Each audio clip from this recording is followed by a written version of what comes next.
जय जगन्नाथ। मैं शिवानी चक्रवर्ती, मैं हर्षंका चक्रवर्ती अपने channel Bong calling food tales में आप सबका स्वागत करते हूँ।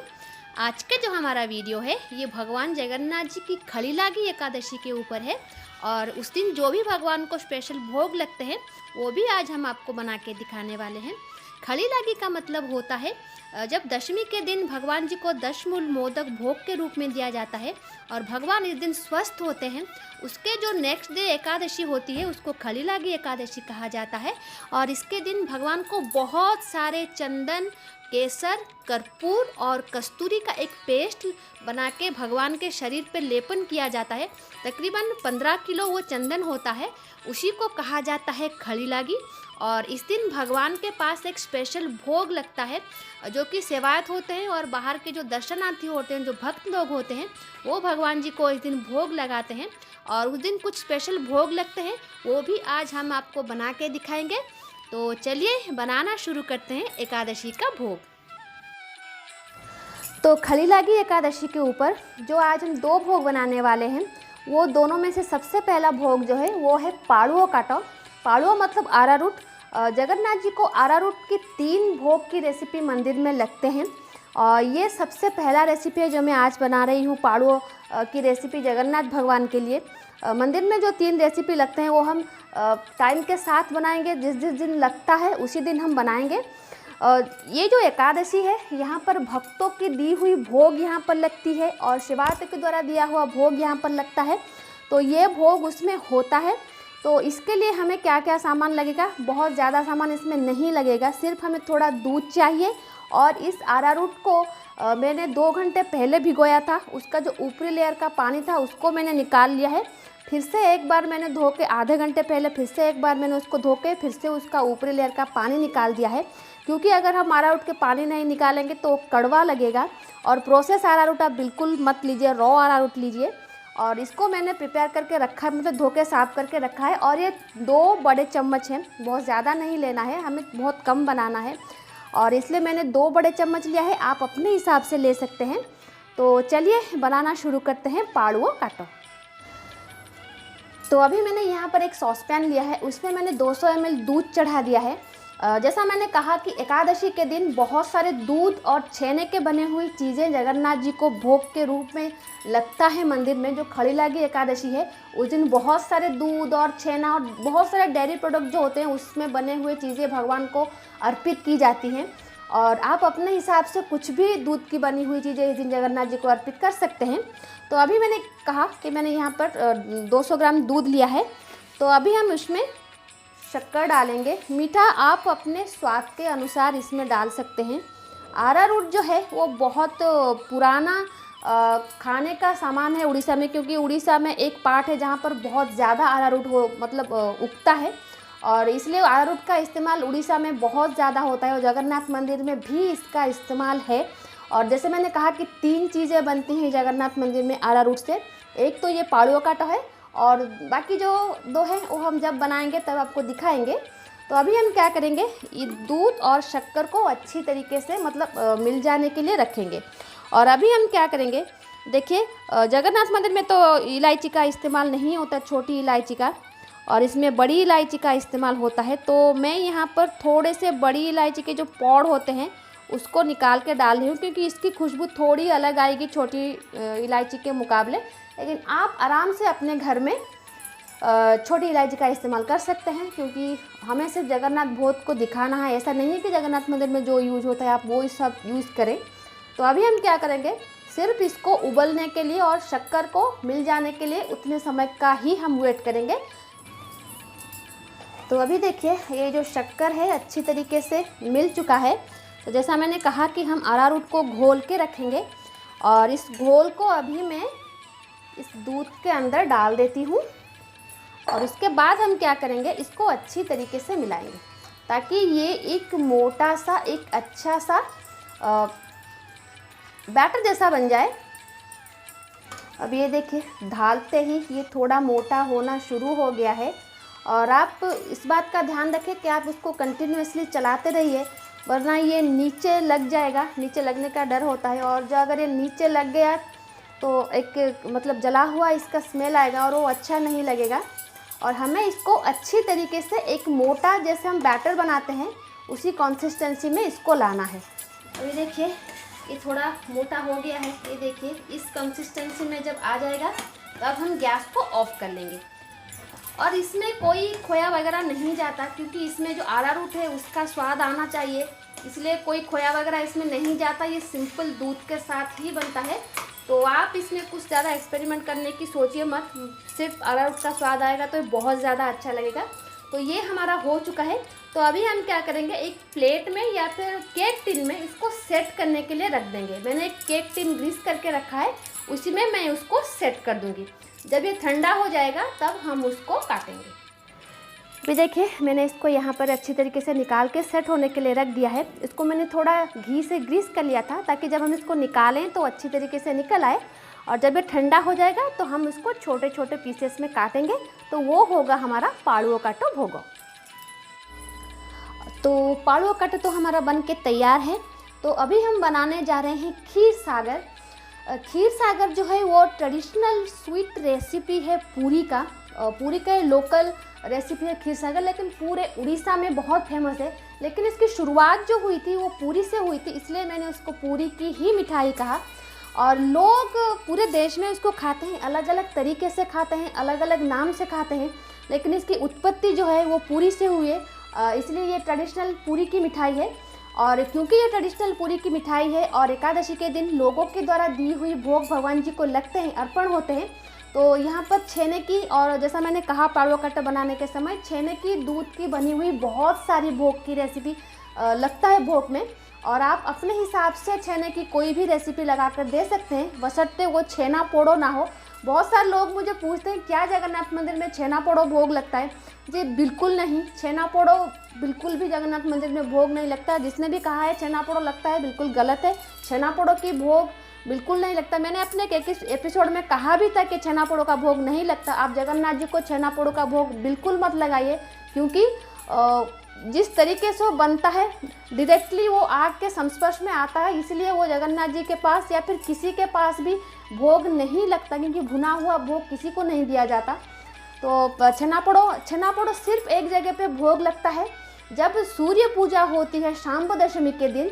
शाम्ब दशमी के दिन अगर किसी माँ बाप ने मन्नत मांगी है कि अपने बच्चे के लिए ये वो सूर्य भगवान को देंगे छेना पोड़ो, तो वहीं पर सिर्फ भगवान जी को आप अर्पण कर सकते हैं छेना पोड़ो। अदरवाइज किसी भी भगवान के पास छेना पोड़ो भोग नहीं लगता, क्योंकि वो भुना हुआ है। तो अभी देखिए हमने यहाँ पर 1 लीटर दूध गर्म कर लिया है। ये 1 लीटर दूध है और इसको हमें पूरा आधा करना है। ये हो गया जो रबड़ी जैसा जो हमें सिरप चाहिए, उसके लिए हम ये दूध गर्म कर रहे हैं। और 1 लीटर दूध का हमें छेना चाहिए होगा। 1 लीटर दूध रबड़ी के लिए, 1 लीटर दूध का हमें छेना चाहिए होगा। और जो छेना बनाने के लिए जो दूध है उसको मैंने ऑलरेडी गर्म करके छेना बना के रखा है। और जब आप छेना बनाएं तब आप बिल्कुल याद रखें, जब एक उबाल आ जाए दूध में गैस को ऑफ कर लीजिए। उसी समय इसमें आप नींबू डालें, विनेगर डालें, जो भी डालें वो डाल के छेना बना लें। दूध को ज़्यादा मत उबालिए, मत पकाइए, वरना छेना हार्ड हो जाएगा और जो खीर सागर है या फिर जो रसगुल्ला है वो अच्छी तरीके से नहीं बनेगा। छेने की मिठाई के लिए आपको छेना हमेशा नरम रखना चाहिए। तो ये दूध हमने यहाँ पर उबलने के लिए रख दिया है, इसको पूरी तरीके से आधा हो जाने देते हैं। तो अभी देखिए दूध बहुत अच्छी तरीके से रिड्यूस होकर आधा हो गया है। तो अभी हम क्या करेंगे, इसमें 2 टुकड़ा दालचीनी का और 1 तेज़पत्ता डालेंगे। वैसे तो खीर सागर में लोग बहुत सारे चीज़ें अपने हिसाब से डालते हैं, लेकिन आप जब भगवान के लिए कुछ भी बनाएं तो उसको थोड़ा कम चीज़ें डाल के बनाने की कोशिश करें। भगवान जी को कोई भी हैवी चीज़, बहुत सारे रबड़ी, बहुत सारे मक्खन मलाई डालकर बहुत सारे हर चीज़ वैसे नहीं दी जाती। कुछ चीज़ें आप हैवी दीजिए, कुछ चीज़ें लाइट दीजिए। तो आज हम यहाँ पर बहुत ही सिंपल खीर सागर बनाएंगे, बहुत ही पतला सा, क्योंकि नॉर्मली जो खीर सागर दुकानों में मिलता है वो थोड़ा मोटा रबड़ी वाला होता है, लेकिन हम उतना मोटा नहीं बनाएंगे, थोड़ा सा पतला रखेंगे, ताकि भगवान जी को इस समय तो कोई भी ज़्यादा मोटा चीज़ नहीं दिया जाता, कोई हैवी चीज़ नहीं दी जाती।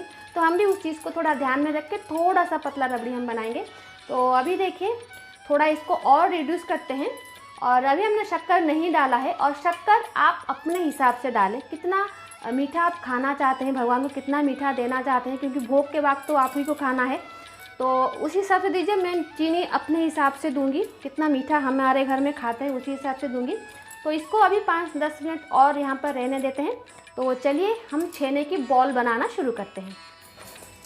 तो अभी देखिए मैंने यहाँ पर 1 लीटर दूध का छेना लिया हुआ है, और ये छेना आपको थोड़ा ड्राई लेना पड़ेगा, मतलब इसमें मॉइस्चर बिल्कुल भी नहीं होना चाहिए, क्योंकि ये जो रेसिपी बनती है प्योर छेने से बनती है, और इसमें अगर मॉइस्चर होगा तो आपको नीट करते वक्त बहुत प्रॉब्लम होगी, और ये जो छेने का जो बॉल हम बनाएंगे अच्छी तरीके से बॉल बन के नहीं निकलेगा। और अब क्योंकि प्योर छेने से बनाएंगे, जब हम इसको मैश करेंगे थोड़ा नरम रहेगा, लेकिन आप तो ये मतलब ध्यान दीजिए कि आप इसको प्योर छेने में बनाएं, ताकि जो खीरसागर का जो ऑथेंटिक स्वाद है वो मिल सके। तो अभी हम क्या करेंगे, इसको अच्छी तरीके से नीट करेंगे, इस छेने को हम अच्छी तरीके से नीट करेंगे ताकि ये थोड़ा स्मूथ हो जाए, और स्मूथ हो जाने के बाद हमें जो बॉल हम बनाएंगे इसकी ये अच्छी तरीके से बन जाए। अब ये देखिए ये अच्छी तरीके से नीड हो गया है, ये देखिए अच्छी तरीके से नीड हो गया है। और अगर हम इसमें मैदा या फिर कुछ और डालेंगे तो ये बड़ा सख्त हो जाएगा, तो हमें जो खीरसागर का, जैसा मैंने कहा कि जो वो ऑथेंटिक टेस्ट है वो नहीं मिलेगा। तो आप ट्राई कीजिए छेने को थोड़ा इसमें ड्राई करने की, मॉइस्चर इसमें थोड़ा कम हो। तो अभी हमें क्या करने हैं, छोटा छोटा इस तरीके के छोटे छोटे गोले बनाने हैं। खीरसागर का जो गोला होता है, जो बॉल होता है, वो बहुत छोटा होता है। और एक बात का आपको बिल्कुल ध्यान रखना है, इस बात का कि 5 मिनट से ज़्यादा आप इसे गर्म दूध में मत उबालें, इस बात का आप ध्यान रखें, वरना ये छेने की खीर बन जाएगी। ये छेना जो है पूरी तरीके से दूध के साथ मिल जाएगा, आपको खीरसागर कहीं नहीं मिलेगा। इसलिए आप जब भी खीरसागर बनाएं तो इस बात का ध्यान रखें, 5 मिनट से ज़्यादा आप इन बॉल्स को दूध में ना रखें। ये एक ऑथेंटिक मिठाई है उड़ीसा की। जैसा मैंने कहा, जब मैं बनाऊंगी तो शायद आप देख सकते हैं कि आप किस तरीके की, आपके यहाँ पे भी इस तरीके की कोई मिठाई मिलती होगी और उसका कोई दूसरा नाम होगा। वैसा ही होता है, एक जगह की मिठाई बहुत दूर दूर तक जाती है, लोग लेते हैं, फिर उसको लोग अपना नाम देकर अपना बनाते हैं। इसमें कोई गलत बात नहीं है। यहाँ पर जो खीरसागर है शायद दूसरी जगह पर कोई और होगा इसका नाम, लेकिन ये ट्रेडिशनल पूरी की ही मिठाई है। पूरी से ही इस मिठाई का जो है इजाद हुआ था, मतलब किसी ने इन्वेंट किया था इसको पूरी में ही। इस तरीके से छोटे छोटे हम बॉल्स बनाएंगे, देखते हैं कितना बॉल्स बनता है।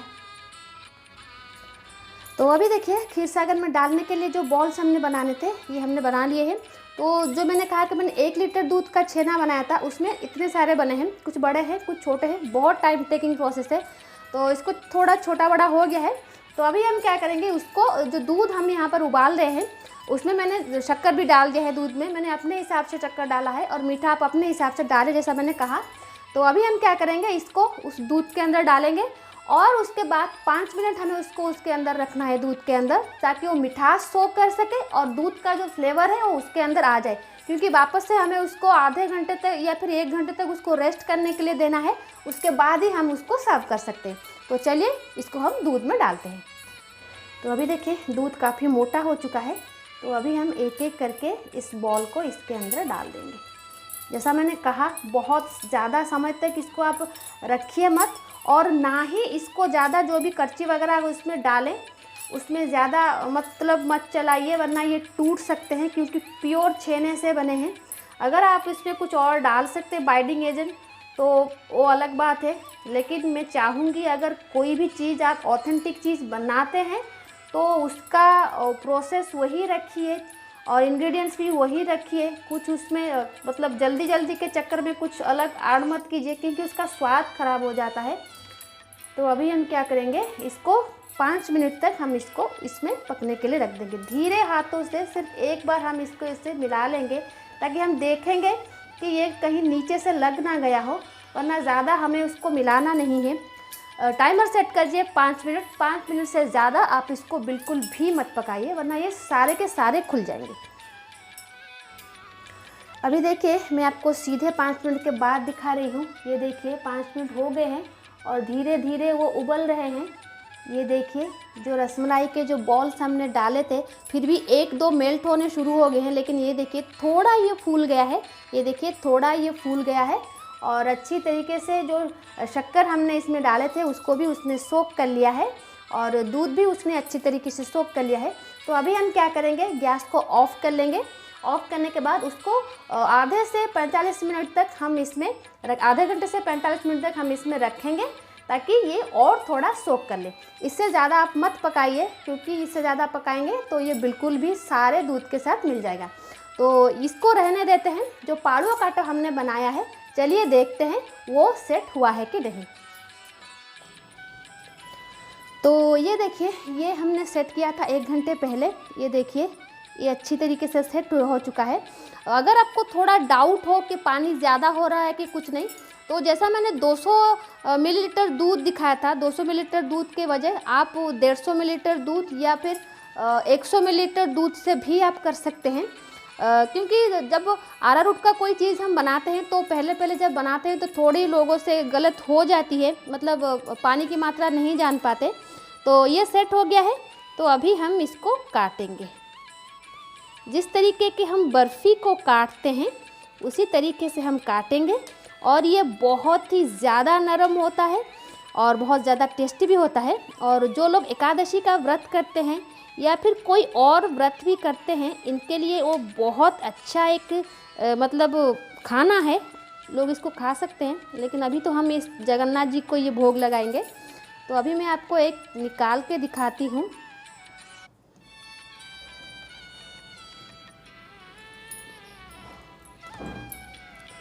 अभी ये देखिए, इसी तरीके का होता है पाड़ुआ काटो। ये देखिए कितना सॉफ्ट है, ये बहुत ज़्यादा सॉफ्ट होता है। इसको पाड़ुआ की फिर अरारोट की बर्फ़ी भी कहते हैं। बहुत ज़्यादा सॉफ्ट होता है और ये मंदिर में भोग लगता है। तो अभी हमारा पाड़ुआ काटो बन के तैयार है, हमारा खीरसागर बन के तैयार है। और 2-3 चीज़ें जो इसमें लगती हैं एकादशी के भोग में, तो हम सब सारे चीज़ों को एक साथ कर लेते हैं, उसके बाद आपको दिखाएंगे। तो ये देखिए, ये है खोले लागी एकादशी की भोग जो बन के तैयार है। ये है खीरसागर, ये है पाड़ुआ काटो, ये है फ्रूट। और ये फ्रूट जो होता है ये नवमी के भार के रूप में आता है। बहुत सारे मठ और मंदिर हैं जो नवमी के दिन भार जगन्नाथ जी के लिए भेजते हैं। उसमें बहुत सारे फल होते हैं और वो फल भगवान जी को लगता है। और उसमें नाशपाती होता है, एप्पल होता है, मैंगो होता है, ऑरेंज होता है, बनाना होता है और गुआवा होता है। बहुत सारे फ्रूट्स होते हैं, क्योंकि जगन्नाथ जी को इस वक्त स्वस्थ होना होता है तो वो फ्रूट वगैरह खा के स्वस्थ होते हैं। और इस दिन किशमिश का भी भोग दिया जाता है। और सबसे खास बात यह है कि एकादशी के दिन से जगन्नाथ जी को तुलसी का उपयोग होता है। मतलब स्नान पूर्णिमा के बाद से एकादशी तक जगन्नाथ जी को बिल्कुल भी तुलसी का भोग नहीं दिया जाता। 2-3 रीज़न हैं, मैं किसी और एपिसोड में बताऊंगी कि क्यों नहीं दिया जाता तुलसी भगवान को। तो ये हो गया। और जैसा मैंने कहा कि इस दिन किशमिश का खास भोग लगता है। तो अगर आप जगन्नाथ जी की मंदिर की प्रोसेस फॉलो करते हैं तो और किशमिश देना चाहते हैं तो थोड़ी किशमिश आप एकादशी के दिन जगन्नाथ जी को दे सकते हैं भोग के रूप में। तो ये थी आज की खास एकादशी भोग की रेसिपी। आई होप ये आपको अच्छा लगा होगा। और भी बहुत सारी चीज़ें लगते हैं, लेकिन वो सारी चीज़ें मैं ऑलरेडी बहुत सारे भोग में दिखा चुकी हूँ, तो मैं वापस से उसको नहीं ऐड कर रही हूँ। तो इतना भोग आप देंगे जगन्नाथ जी को एकादशी के दिन तो भी वो बहुत खुश होंगे। तो आज के लिए इतना ही। रहते हैं। जय जगन्नाथ, जय माता।